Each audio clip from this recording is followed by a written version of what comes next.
کہ رمضان سے پہلے ایک دن یا 2 دن پہلے روزہ مت رکھو۔ اب اگر کوئی شخص رمضان سے 1 دن پہلے یا 2 دن پہلے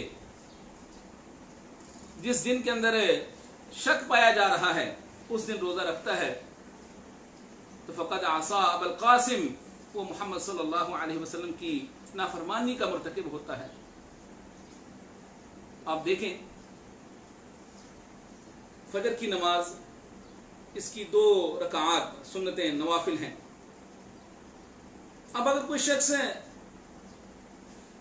2 سنتیں پڑھنے کی بجائے 4 سنتیں پڑھتا ہے، جبکہ رسول اللہ صلی اللہ علیہ وسلم کا طریقہ اور آپ کا عمل وہ یہ ہے کہ آپ نے 2 سنتیں پڑھی اور 2 سنتیں پڑھنے کا کہا۔ اب اگر کوئی شخص 4 سنتیں یا 4 نوافل پڑھتا ہے تو وہ بدعات کا مرتکب ہوتا ہے۔ یعنی کوئی بھی کام، کوئی بھی عمل، کوئی بھی فعل جس کے کرنے کی شریعت نے اجازت نہیں دی یا شریعت نے وہ کام کرنے کا نہیں کہا تو انسان وہ کام کرتا ہے، ارتکاب کرتا ہے اس کا، تو وہ بدعات کا مرتکب ہوتا ہے۔ اور قولی بدعات جیسے مختلف قسم کے اوراد و وظائف ہیں، درود مختلف قسم کے لوگ پڑھتے ہیں، وظائف مختلف قسم کے کرتے ہیں، دعائے استخارہ یا وہ دعائے استخارہ کا جو طریقہ ہے یہ اور اس جیسی جتنی بھی چیزیں ہیں جو انسان اپنی زبان سے ادا کرتا ہے یہ قولی بدعات ہیں۔ اللہ کے نبی صلی اللہ علیہ وسلم نے ان سب سے منع فرمایا ہے۔ فرمایا من عمل عملا لیس علیہ امرنا فہو رد۔ کوئی حیثیت نہیں ایسے عمل کی جس عمل کے اوپر رسول کریم صلی اللہ علیہ وسلم کی مہر ثبت نہ ہوئی ہو۔ ایسے عمل کی کچھ حیثیت نہیں ہے، کچھ وقعت نہیں ہے، کوئی ویلیو نہیں ہے جو عمل شریعت کے مخالف ہو، جو عمل رسول کریم صلی اللہ علیہ وسلم کی سنت کے مخالف ہو۔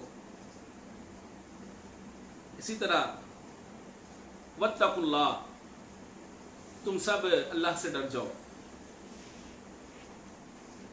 تقوی اس کا لغوی معنی تو ڈرنا ہوتا ہے، اور اس کا اصطلاحی معنی یہ ہے کہ انسان اللہ رب العزت سے ڈرتے ہوئے جو اوامر ہیں، جو نیکی کے کام ہیں ان کو بجا لے، اور جو نواہی ہیں یعنی گناہ کے کام ہیں، معاصی کے کام ہیں، ان سے باز رہے، ان سے اجتناب کرے۔ چونکہ رمضان المبارک شروع ہونے والا ہے اور روزے کا مقصد بھی اللہ رب العزت نے یہی بتایا ہے، یا ایھا الذین آمنوا کتب علیکم الصیام کما کتب علی الذین من قبلکم لعلکم تتقون، تاکہ تم متقی بن جاؤ، تم پرہیزگار بن جاؤ۔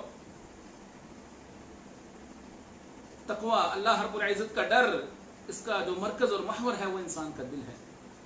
اللہ کے نبی صلی اللہ علیہ وسلم صحابہ اکرام رضوان اللہ علیہم اجمعین کے سامنے بیٹھے ہیں اور اپنے سینے کی طرف اشارہ کر کے فرماتے ہیں التقوی ها هنا ويشير الى صدره 3 مرات، تقوی یہاں ہے، اور 3 مرتبہ رسول کریم صلی اللہ علیہ وسلم اپنے دل کی طرف، اپنے سینے کی طرف اشارہ کر کے اس بات کو مزید پختہ کرتے ہیں۔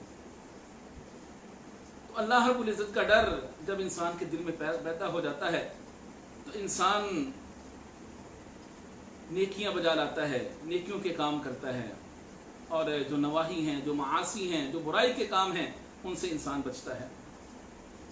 ان اللہ سمیع علیم، یقیناً اللہ سے ہر معاملے سے اللہ رب العزت خوب واقف ہے۔ ساری کائنات کی مخلوقات وہ مل کر اپنی اپنی زبان کے اندر، چرند پرند حیوانات اور تمام انسان مل کر اپنی اپنی زبان کے اندر وہ بولنا شروع کر دیں، اللہ رب العزت پھر بھی سننے والا ہے، اور ہر انسان کی اللہ علیحدہ علیحدہ سننے والا ہے۔ علیم، خوب جاننے والا ہے، سب کچھ جاننے والا ہے، یعنی اللہ انسان کے ہر عمل سے خوب واقف ہے۔ انہ علیم بذات الصدور ونحن اقرب الیہ من حبل الورید۔ دلوں کے بھید اللہ رب العزت جانتا ہے، دلوں کی پوشیدہ باتوں کو اللہ رب العزت جانتا ہے. اور یہ جو سننے والی قدرت اور جاننے والی قدرت ہے اللہ نے انسان کو بھی دی ہے، لیکن انسان تب تک سن سکتا ہے جب تک وہ جاگ رہا ہے، یا اس کے سامنے کوئی بات ہو رہی ہے، یا جب تک وہ زندہ ہے. جب انسان سو رہا ہو یا اس کے سامنے اس کے عدم موجودگی میں بات نہ ہو رہی ہو، اور یا وہ فوت ہو جائے، تو وہ انسان نہ وہ سن سکتا ہے اور نہ ہی وہ کسی چیز کے بارے میں جان سکتا ہے. جبکہ اللہ رب العزت کی ذات وہ حی قیوم ہے، ہمیشہ رہنے والی ہے، ہمیشہ زندہ رہنے والی ہے، قیوم ہے، ساری کائنات کو قائم رکھنے والی ہے. وہ ذات انسان کے حالات کو خوب جانتی ہے، اور انسان کی گفتگو سے، انسان کی بات چیت سے اس کو خوب سننے والی ہے.